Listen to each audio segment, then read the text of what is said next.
आज की कहानी है गांव की बहुओं का स्नान घर। तो चलिए कहानी शुरू करते हैं। शोभा रजनी से कहती है, रजनी यहाँ बाथरूम कहाँ है, मुझे नहाना है। अरे भाभी ये गांव है गांव, यहाँ किसी के घर में भी बाथरूम नहीं है। गांव की सारी औरतें गांव के बाहर जो तालाब बना है वहाँ नहाने के लिए जाती हैं। आप तो लक्की हैं, कम से कम पापा ने आपके लिए टॉयलेट तो बनवा दिया, वरना यहाँ टॉयलेट और बाथरूम किसी के घर में भी नहीं मिलेगा। शोभा इस बात पर हैरान हो जाती है और वो कहती है, ओ माय गॉड, खुले में नहाना, तालाब तो ओपन होता है और हम खुले में कैसे नहा सकते हैं। क्या तुम लोगों को दिक्कत नहीं होती क्या खुले में नहाने में। रजनी का मुंह उतर जाता है, लेकिन फिर भी वो हंसते हुए शोभा से कहती है, अरे भाभी आप इसे स्विमिंग पूल ही समझिए, गांव की सभी औरतें इसी स्विमिंग पूल में नहाने के लिए जाती हैं। शोभा रजनी की बात पर हंसने लगती है और कहती है, वेरी फनी, अब कोई ऑप्शन तो है नहीं मेरे पास, तो चलो तालाब में ही नहाने के लिए चलते हैं। अभी अभी जो आपने बातचीत सुनी वो है भाभी शोभा और ननद रजनी के बीच की। शोभा अभी नई नई शादी करके गांव में आई है, उसे गांव में रहन सहन का पता नहीं है, इसीलिए वो हैरान हो जाती है जब उसे पता चलता है कि गांव की सभी औरतें तालाब में नहाने के लिए घर से बाहर जाती हैं, किसी के घर में भी बाथरूम नहीं है। तो चलिए कहानी को आगे बढ़ाते हैं। उसके बाद शोभा और रजनी तालाब में नहाने के लिए घर से चली जाते हैं और तालाब पर पहुंचकर शोभा अपना स्विमिंग सूट पहन लेती है और तालाब में कूद पड़ती है। उसे स्विमिंग सूट पहने गांव की सभी औरतें देखकर बातें बनाने लगती हैं। एक कहती है, हाय रे दैया, शर्मा जी की बहू ये क्या पहनकर नहा रही है। तो दूसरी कहती है, अरे भाभी ये शहर के चोचले हैं, तुम नहीं समझोगी। उन दोनों की बात तीसरी सुन रही थी, वो कहती है, अरे भाई नहाने के लिए कपड़े तो उतारने ही पड़ेंगे, तुम क्या कपड़े उतार कर नहीं नहा रही हो, तुमने जो ये कपड़ा लपेट रखा है इससे तो अच्छा जो उसने पहना है वही है। शोभा भी तालाब में नहाकर बहुत खुश हो रही थी। वो रजनी से कहती है, वाह रजनी, तालाब का पानी कितना शुद्ध है, नहाकर एकदम मजा ही आ गया। तालाब से बाहर खड़ी रजनी शोभा से कहती है, भाभी रुकिए, मैं भी आती हूँ आपको कंपनी देने के लिए। फिर रजनी नहाने की तैयारी शुरू कर देती है और वो भी गांव की बाकी औरतों की तरह अपने शरीर पर एक कपड़ा लपेट लेती है। शोभा रजनी को वो कपड़ा लपेटे देख कहती है, अरे रजनी ये क्या, तेरे पास स्विमिंग कॉस्ट्यूम नहीं है, ऐसा कर मेरे बैग में एक और स्विमिंग कॉस्ट्यूम रखी है, तू वो पहनकर तालाब में आ जा। रजनी आपत्ति जताते हुए कहती है, चीची भाभी मैं ये नहीं पहनूंगी, मुझे तो शर्म आती है। उसकी बात सुनकर शोभा हंसने लगती है और कहती है, कमाल है रजनी, तुझे बिना कपड़ों के नहाने में शर्म नहीं आ रही, लेकिन कपड़े पहनकर नहाने में शर्म आ रही है। अरे वाह, कमाल हो तुम गाँव वाले भी। गांव में नहाती हुई औरतों को जमींदार का लड़का अपने दोस्तों के साथ बैठा वहां देख रहा था और वो अपने दोस्तों से कहता है, अरे लगता है हम तो परीलोक में आ गए हैं, देखो सामने कितनी परियां नहा रही हैं। तो दूसरा कहता है, अरे रमेश बाबू, ये लड़की कौन है जो कॉस्ट्यूम पहनकर नहा रही है। अरे ये तो शर्मा जी की बहू है, शहर से आई है। अरे वाह, आज तो फिर हम इसका ही वीडियो बनाएंगे और लिखेंगे गांव का तालाब विद शहरी तड़का।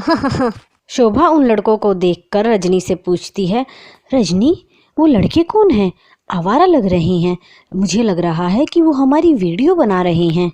तो रजनी कहती है, छोड़ो ना भाभी, ये जमींदार का लड़का है और हमेशा यहाँ आकर बैठा रहता है, गांव की औरतों को नहाते हुए देखना इसका काम है और साथ में ये औरतों की ऐसे ही वीडियो बनाता है, छोड़ो कोई फ़ायदा नहीं है इसकी बात करने का। शोभा को रजनी की बात सुनकर अजीब सा लगता है और वो कहती है, अरे रजनी तुम क्या कह रही है, पागल तो है, कोई फ़ायदा क्यों नहीं, इसको तो सबक सिखाना बहुत ज़रूरी है। अगले दिन शोभा और रजनी फिर से तालाब में नहाने के लिए जाती हैं तो रमेश अपने दोस्तों के साथ वहां बैठा हुआ था। तो शोभा रमेश से कहती है, ए मिस्टर, तुम यहाँ क्यों बैठे हो, यहाँ तुम्हारा क्या काम है, गांव की औरतें नहा रही हैं, तुम यहाँ बैठकर कर क्या रहे हो। तो जमींदार का लड़का बिगड़ते हुए कहता है, अरे भाभी हम तो आपके लक्ष्मण हैं, आपकी रखवाली के लिए बैठे हैं, अब बुरा क्यों मान रही हैं। तो रजनी शोभा से कहती है, छोड़िए ना भाभी, अब क्यों इनके मुंह लग रही हैं, इनसे बात करने का कोई फ़ायदा नहीं है, चलिए हम जो काम करने आए हैं वो करके अपना घर के लिए निकलते हैं। रजनी को ऐसा कहते देख जमींदार का लड़का बोला, अरे भाभी जी देखिए कितनी समझदार ननद है आपकी, वो जानती है मुझसे पंगा लेने का अंजाम कितना बुरा होगा। रजनी शोभा का हाथ पकड़कर उसे खींच कर ले जाती है और कहती है, भाभी इनसे मत उलझिए। रेनू भाभी ने भी इनको सबक सिखाने की कोशिश की थी, लेकिन इसने उसको बर्बाद कर दिया। अरे रजनी, तू इतना डर क्यों रही है इन आवारा लड़कों से? आखिर हुआ क्या था, मुझे सारी बात बता। भाभी, पहले से ही ये जमींदार का लड़का ऐसे ही बैठा रहता था और जब यहाँ औरतें नहाने के लिए आती तो उनके साथ भद्दे मजाक करता था। इस बात की शिकायत रेनू भाभी ने गांव के मुखिया से कर दी। वो मुखिया को जाकर बोली, मुखिया जी, वो रमेश हमेशा तालाब के पास बैठा रहता है, हम लोगों के साथ भद्दे मजाक करता है, हमारा तालाब में नहाना मुश्किल हो गया है। हम गाँव की बहू बेटियाँ हैं, वो हमारे वीडियो बनाता रहता है, आप कुछ करिए मुखिया जी। मुखिया जी ने इस मामले पर पंचायत रखी। फिर अगले दिन हम गांव की औरतें दोबारा से तालाब में नहाने के लिए गई तो जमींदार का लड़का वहीं बैठा हुआ था। और हम औरतें जब तालाब में नहाने लग जाती हैं तो ये जमींदार का लड़का अपने दोस्तों के साथ मिलकर हमारे कपड़े चुराकर कहीं छिपा देता है। फिर हम औरतें तालाब से नहाकर बाहर निकलती हैं तो ये हमारे MMS बना लेता है और मुझे धमकी देते हुए कहता है, देख रजनी, कल जब मुखिया जी पूछेंगे कि मैं तालाब के पास बैठता हूँ तो तुम्हें कोई परेशानी है तो तू नाम ऐसे हिला देना, नहीं तो तेरा ये MMS मैं YouTube पर वायरल कर दूंगा। फिर देखना तेरी इज्जत कैसे मिट्टी में मिल जाती है, तुझसे कोई शादी भी नहीं करेगा। शोभा सारी कहानी सुनकर रजनी से कहती है, ओह माय गॉड, तो ये बात है, ये तो बहुत ही कमीना किस्म का है। मैं शाम को ही इसकी व्यवस्था करती हूँ। और फिर उसी शाम शोभा अकेली ही तालाब में नहाने के लिए आती है। वो अपना स्विमिंग सूट पहनकर तालाब में कूद जाती है और नहाने लगती है।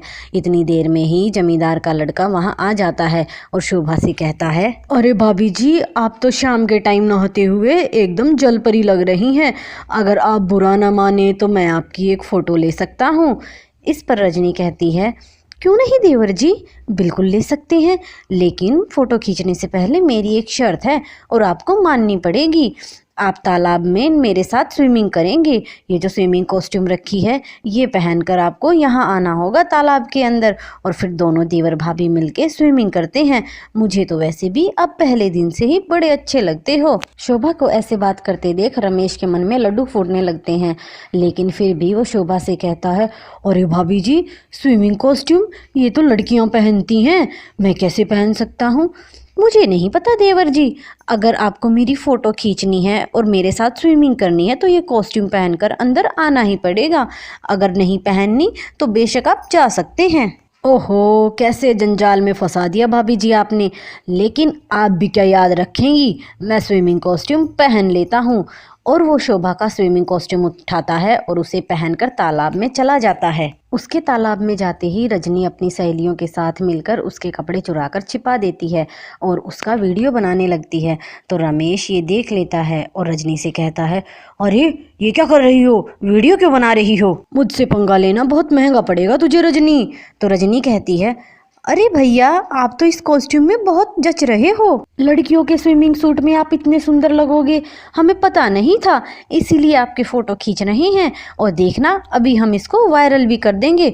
अरे लड़की, फ़ोटो खींचना बंद कर, नहीं तो अपनी जान से हाथ धो बैठेगी, तुझे पता नहीं है मैं कौन हूँ। गाँव की कुछ औरतें मुखिया जी को लेकर वहीं आ जाती हैं। तब तक शोभा और रमेश भी बाहर आ जाते हैं। तो शोभा रमेश से कहती है, अरे रमेश बाबू, अब लीजिए ना मेरी फ़ोटो, तब कह रहे थे, अब क्या हो गया, मुखिया जी को देखकर ऐसे काँप क्यों रहे हैं? अब नहीं बनाना क्या मेरा MMS?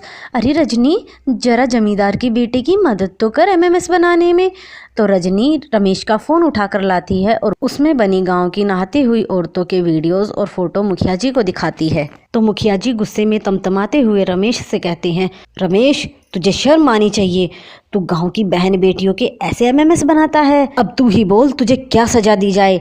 तो एक औरत कहती है, मुखिया जी, इसकी सज़ा यही है कि ये भी अपनी माँ का ऐसे ही MMS बनाए, तभी इसे समझ आएगा कि सबकी बहन बेटियाँ बराबर होती हैं। तो रमेश कहता है, आप सब लोग मुझे माफ़ कर दीजिए, मुझे समझ आ गया है कि सबकी माँ बेटी एक जैसी होती है, आइंदा से मैं ऐसा कभी नहीं करूँगा। मैं आप लोगों से हाथ जोड़कर माफ़ी मांगता हूँ और मैं अपने फ़ोन से सारी वीडियोज़ और फ़ोटो डिलीट कर दूँगा। सभी लोग ज़ोर ज़ोर से शोभा के लिए तालियां बजाने लगते हैं और उसे कंधों पर उठा लेते हैं। तो शोभा कहती है, अरे मुझे कपड़े तो पहनने दो कम से कम, वरना माँ बाबूजी मुझे घर से ही निकाल देंगे। सभी लोग जोर जोर से हंसने लगते हैं और फिर उसके बाद गांव की औरतों को तालाब में नहाने में कोई परेशानी नहीं आती।